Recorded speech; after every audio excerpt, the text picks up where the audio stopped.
Adventures of Pipeman on W4CY Radio.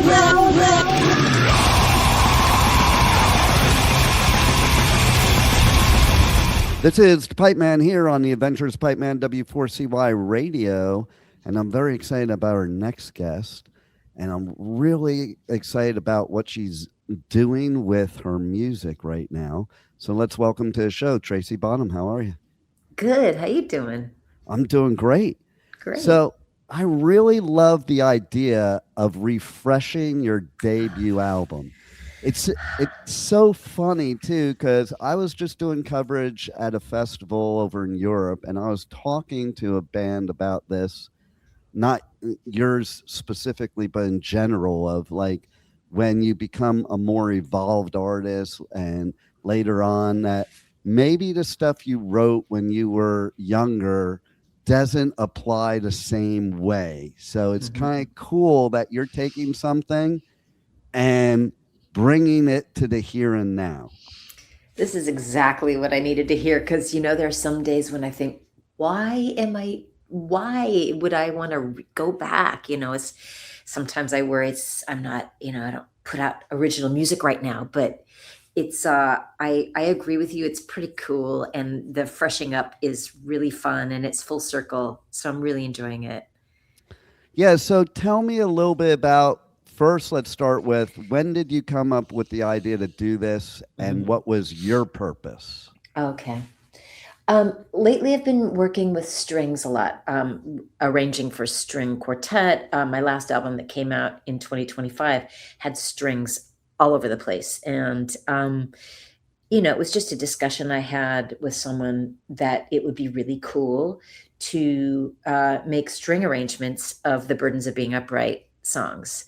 And so it started like that. I thought, yeah, I'll just do that. And then, of course, as I'm in the studio, it morphed into more than just string arrangements. Now there's a full band, but at least it has strings as a vital element. That's very cool. And so, like, how does it feel like recording it now compared to back then? What's the differences for you? I am much, much older and my joints hurt. But other than that, I just feel like, you know, the songs are about grappling with,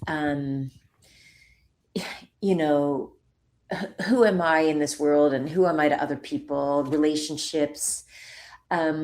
It's really the same conundrum, but being 30 years older, there's such a wonderful wisdom that comes with it, where I'm actually just more connected with myself and not worrying about the external world. Yeah.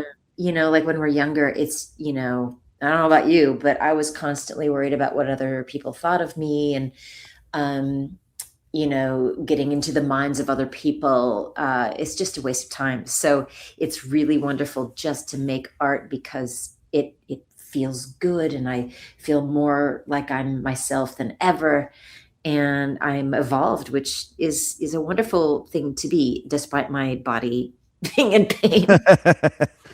Well, listen, to your point, I have this philosophy on what people like to call midlife crisis. Okay. I don't know why everything has to be a crisis, but Right. I think it's actually not a crisis at all. The exact opposite. It's the end of the crisis, because, Oh, wow. you know, like when you're a teenager, you are anti-society, anti-authority, anti your parents, and then your friends are your biggest influence. And then when you become a young adult, it kind of switches then, because now you have to prove that you're no longer a kid. And now you are more trying to like fit in with society. But both times they're partially you, but they're never fully you. Right. So when you get older to what they call midlife crisis, you know, you finally figure out who you are, how to commingle that teenage you and adult you, and to not give a crap what anybody else thinks except yourself. That's awesome. So you're right. I think the word crisis is so it's really from a younger person's judgmental perspective. It's so right. And it's so good to to let go of that, like that young Tracy would judge her teachers or, would judge other bands and compete. And that's just a lot of, that's a little crap anyway. And now when you love yourself more, you don't have to compare. You don't have to look at it like that. It's so great. And especially in music, because you're so right with what you're saying. So many artists, when they're making music when they're younger, they have this judgment from everybody, including the fans. Like, if you're like one of their original fans, you get judgy when they get bigger because they Oh, sell right. out and they're posers and all that stuff. And Right. the gatekeeping in the music industry, which is thankfully getting better, I hmm think, you hmm know, Looser. that Yeah.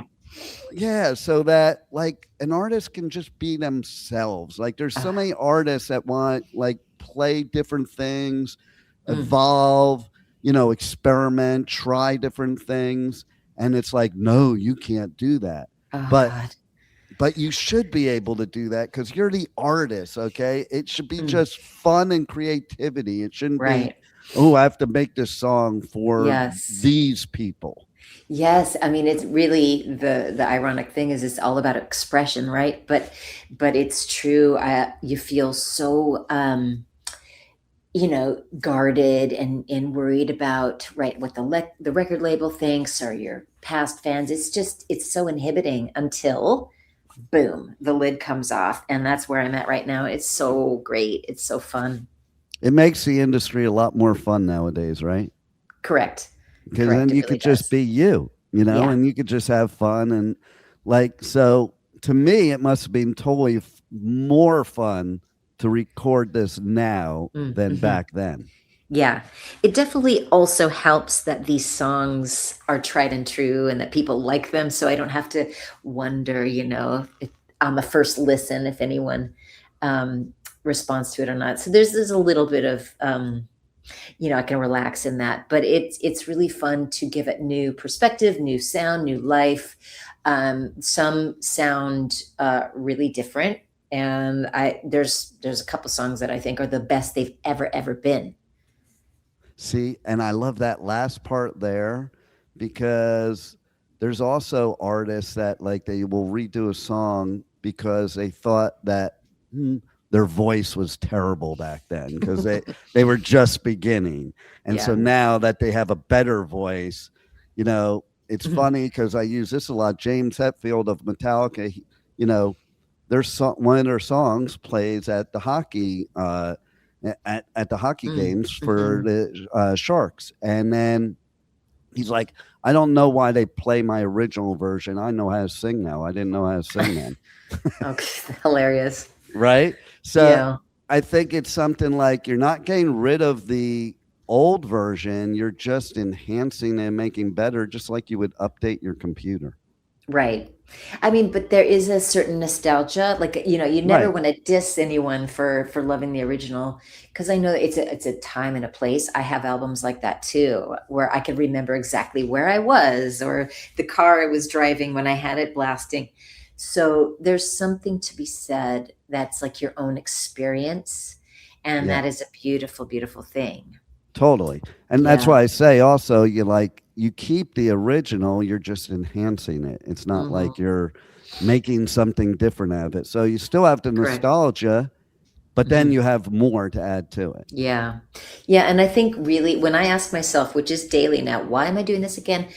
The big reason is this conversation or these conversations that I'm having about it. It's, you know, everybody's wondering, how many albums will I sell? I don't know, like how many streams will I get? I don't know. No one knows anymore. So in a way that's like secondary, but it's the conversations we're having and then also the live performance of it. And then hmm really those fans that come to the shows and want to buy a vinyl. Like I feel like those are the main reasons why I'm doing this. And I think for me it's healing.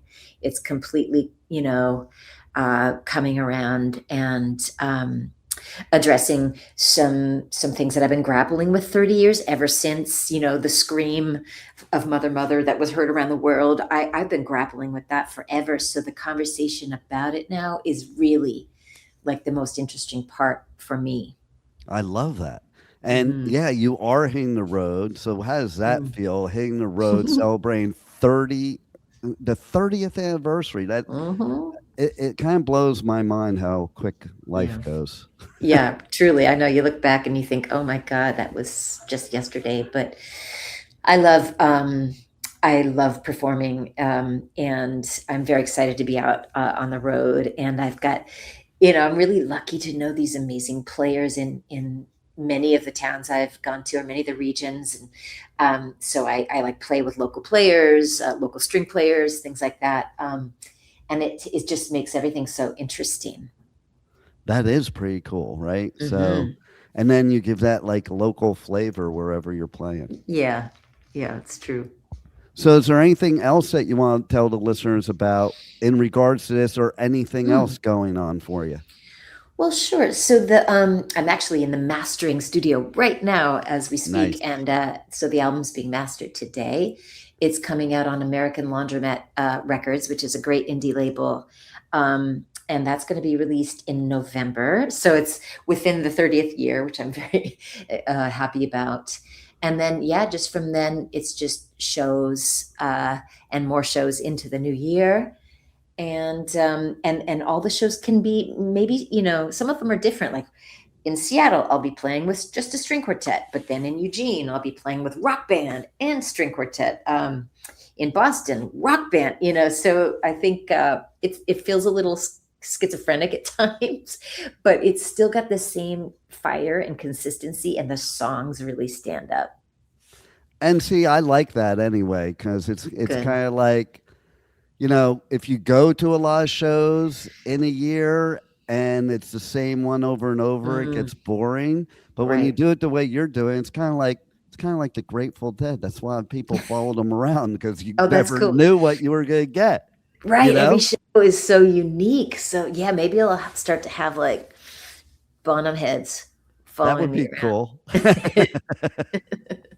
See, that's the reason, another reason for doing this right there. Exactly. Well, thank you for, first of all, refreshing this and bringing it back, but not only the nostalgia, but make it even more you now today. Thank you. And thanks for being on the Adventures of Pipeman. Of course. Thank you for having me. Hey, this is Tracy Bonham, and you're listening to the Pipeman on W4CY Radio. Thank you for listening to the Adventures of Pipeman on W4CY Radio.